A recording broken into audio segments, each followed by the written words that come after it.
పాతికేళ్ల ప్రేమనంతా 25 కేజీల బ్యాగ్లో ప్యాక్ చేసుకుంటున్నట్టు అనిపించింది. 30 కేజీస్ అనుకోండి, ఏదో రైమింగ్ బాగుందని వాడాను. సరే, ఇదైతే అందరు అమ్మాయిలకి తప్పదు అనుకోండి. Hey guys, welcome back to my channel. This is Bhavani. ఎక్కడికి వెళ్తున్నానని చూస్తున్నారా? అలా ఎలా చూస్తారులేండి, తమ్ముళ్ళు చూసే ఉంటారు కదా. మలేషియా వెళ్తున్నాను మా హస్బెండ్ దగ్గరికి. 2కి స్టార్ట్ అవుదాం అనుకున్నాము, 4 అయింది. యాక్చువల్లీ ఫ్లైట్ అయితే 11కి ఉంది, బట్ ఫస్ట్ టైం కదా, ఇంకా అంతా హడావిడి అయిపోతుంది అనేసి కొంచెం ఎర్లీగానే వెళ్దాం అనుకున్నాను. బట్ 2 hours లేట్ అయిపోయింది నేను అనుకున్న టైంకే.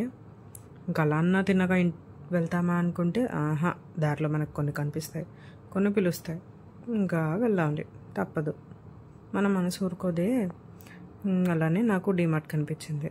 వెళ్ళొద్దు అనుకుంటూనే ఉన్నాను, కానీ ఆ డీమార్ట్ ఊరుకుంటుందా? భవానీరా భవానీరా అని చాలా ప్రేమగా పిలిచింది. అదంతా ప్రేమగా పిలిచాక మనం ఊరుకుంటామా? అస్సలు ఊరుకోం. సో అలా వెళ్ళిపోయాము. ఇంకా 40 minutes షాప్ చేశాక, ఆ క్యూ లైన్ చూశాక ఇంకా షాప్ చేసినవి కూడా ఏవి తీసుకోవాలనిపించలేదు. అందులోనూ మా దగ్గర ఓపెన్ చేసిన డీమార్ట్ జస్ట్ 3 days అవుతుంది డీమార్ట్ ఓపెన్ చేసి. ఇంకా నార్మల్గానే డీమార్ట్స్లో ఒక 40 minutes అలా క్యూ ఉంటుంది. ఇంకా ఇక్కడ ఇమాజిన్ చేసుకోండి, చూడండి, అసలు పార్కింగ్కే మాకు ప్లేస్ దొరకలేదు.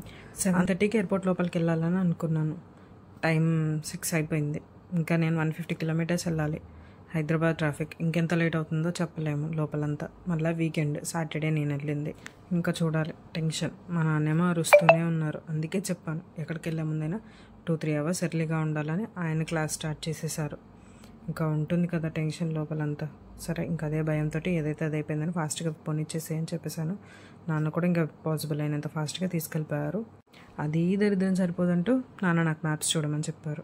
నేను ఒక వే మిస్ చేసేసాను. అక్కడ 10 minutes క్లాస్. తప్పదు, ఇంకా లాస్ట్ మూమెంట్లో పెట్టుకుంటే ఇలానే టెన్షన్ అయిపోతుంది మొత్తం. మన దరిద్రం ఎలా ఉందంటే, అక్కడికి వెళ్ళి చూసాము, పార్కింగ్ దొరకట్లే.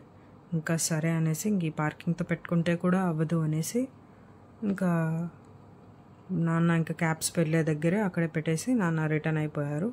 ఇంకా నేను అక్కడే సెండ్ ఆఫ్ చెప్పేసి ఇంక నేను స్లోగా స్టార్ట్ అయిపోయాను. అక్కడ నుంచి ఎయిర్పోర్ట్ లోపలికి వెళ్ళిపోయేసరికి 8 అయిపోయింది, 8:30 అయిపోయింది.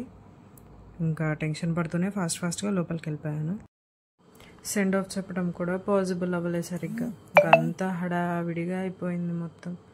సరే అనుకుంటూ ఇంకా ఫాస్ట్ ఈ టైంలో కూడా నేను వీడియో రికార్డ్ చేస్తున్నాను చూడండి.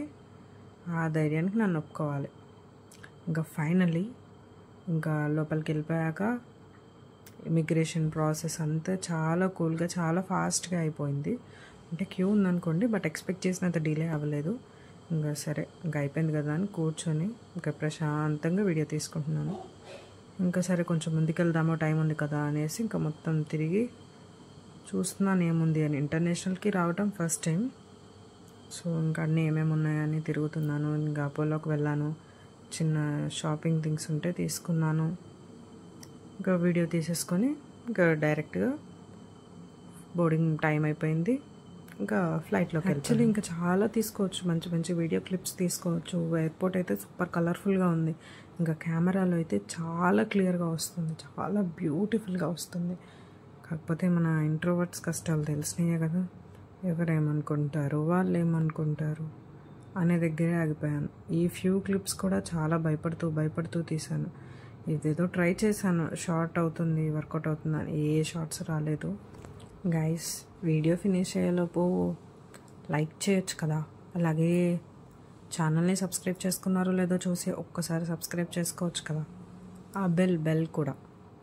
Thank you. And guys one more last, ఇదే లాస్ట్, ఇంకేం లేదు. ఇంట్రోవర్ట్స్ ఎవరికైనా ఉంటే షేర్ చేయొచ్చు కదా, అంటే దే ఆల్సో కెన్ ట్రై నాలా చిన్న క్లిప్స్ తోటి చిన్న వీడియోస్. Thank you. ఇలా మంచిగా చిన్న ఫొటోస్ అంతే. యాక్చువల్లీ లాస్ట్ వీడియో రివ్యూస్ అడిగాను మా ఫ్రెండ్స్ని కొంతమందిని. మా చెల్లి అయితే చెప్పింది, ఏదో బట్టి పట్టినట్టు చెప్పేస్తున్నావు అక్క, కొంచెం ఫ్లూయెంట్గా చెప్పడానికి ట్రై చేయి, ఫనీ యాడ్ చెయ్యి అని చెప్పింది. వాయిస్ ప్రాక్టీస్ చేయి కొంచెం అని చెప్పింది. దాన్ని బట్టి ఇది వీడియో కొంచెం బాగా డబ్బింగ్ చెప్పానని అనుకుంటున్నాను. ఒకసారి మీరేమైనా మీ పర్సనల్వి రికమెండ్ చేయాలి నాకు అనుకుంటే షూర్గా కామెంట్. చెల్లి నీకే ఇది చెప్పు, నువ్వు లాస్ట్ వీడియో కంటే ఈ వీడియోలో నేను డెవలప్ అయ్యానా లేదా, అట్లీస్ట్ ఒక 2%. నాకు తెలిసి అయితే నేను అయ్యానని అనుకుంటున్నాను. ఒక 2% నీకు అనిపించినా కూడా కామెంట్ చేయి. మీలో ఇంకెవరికైనా ఒక 10-15 మెంబర్స్ రెగ్యులర్గా చూసేవాళ్ళు ఉంటే కూడా చెప్పండి, ఓల్డ్ వీడియోస్ కంటే కూడా నా వీడియోస్ కొంచెం డెవలప్ అయ్యాయా లేదా అని. Flight is going to take off. I will also take off. See you in the next vlog. Okay, bye.